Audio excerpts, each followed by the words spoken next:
The Moog Mother-32 synthesizer has been around for a few years now, and it's had quite a lot of praise heaped on it. It's an amazing instrument. And by the way, I know it's Moog. I'm trying to say Moog, but I'm stuck with Moog at the moment. One of the things about the Mother-32 that's had the most criticism, I think, is the sequencer.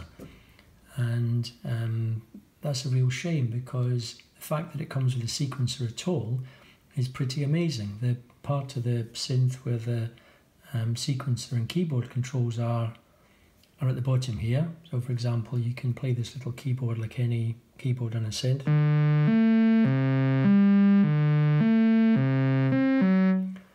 Blast from the past there. And the sequencer is also built into this section here. So there's a keyboard mode indicated by KB, and a step mode indicated by step, and you can set up sequences in either of those two modes. But I'm going to use step sequencing today just to try this out. So you press shift and step, and it changes from keyboard mode, which is in it at the moment, to step mode. And there we go, that light turns yellow, which tells you that it's now in step mode. So the first thing you would need to do is decide how many steps you want in your sequence, and I just want to do a very short sequence, one that I think you'll probably know. So the first thing you need to do is press set end, and then 3, and these 3 lights light up to tell you that the sequence that I program is going to be 3 steps long. So in order to choose the note for the first step, you press shift, which is here, and the number of the step in the sequence that you want to program. So shift 1, and the first note of the sequence that I want to program is E. So the note you heard just now, that's not going to be part of the sequence, but this one is. Now the second note, again press shift, the number of the step in the sequence that you want to program, in this case 2, and the light flashes to tell you that it's ready for you to plug in a note.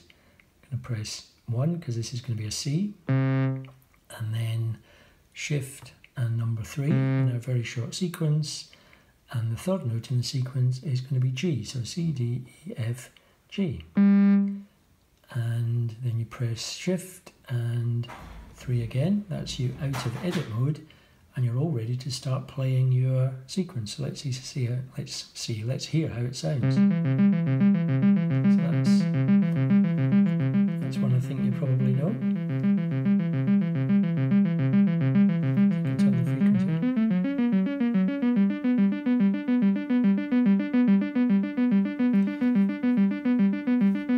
So the keyboard here was in the default setup that is recommended at the start of the manual that comes with the synth, but in order to get the plucky sound that is more usually heard with this sequence, which you probably recognise as the one from Your Love by Jamie Principle and Frankie, a house music classic from the 1980s, which was also made into a hit single by The Source featuring Candy Staton. So let's see if we can make it sound a little bit more authentic. So when I was setting it, I forgot to choose an appropriate pitch for it, so it was a little bit low, so I'm going to adjust that with the frequency setting. You can actually choose with the right arrow and left arrow the pitch of the note that you want to plug in. So sustain off. Automatically it's become a pluck sound. A little bit more, turn the resonance up. The default settings that they tell you to start with in the manual has a sawtooth wave, so change that to pulse wave.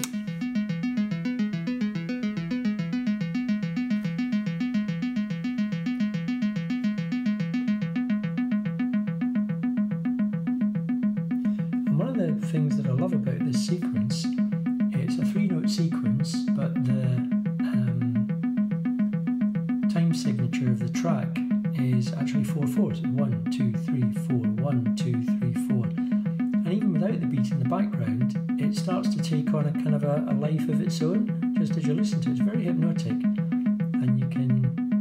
understand why it was such a huge hit back in the day.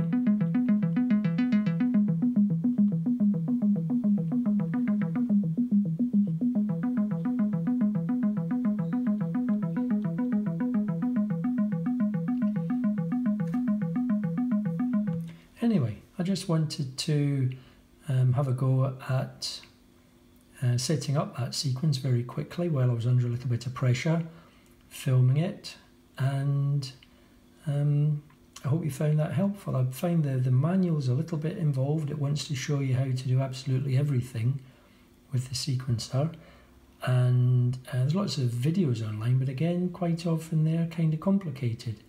So I just wanted to have a go with this one now and see how it went. So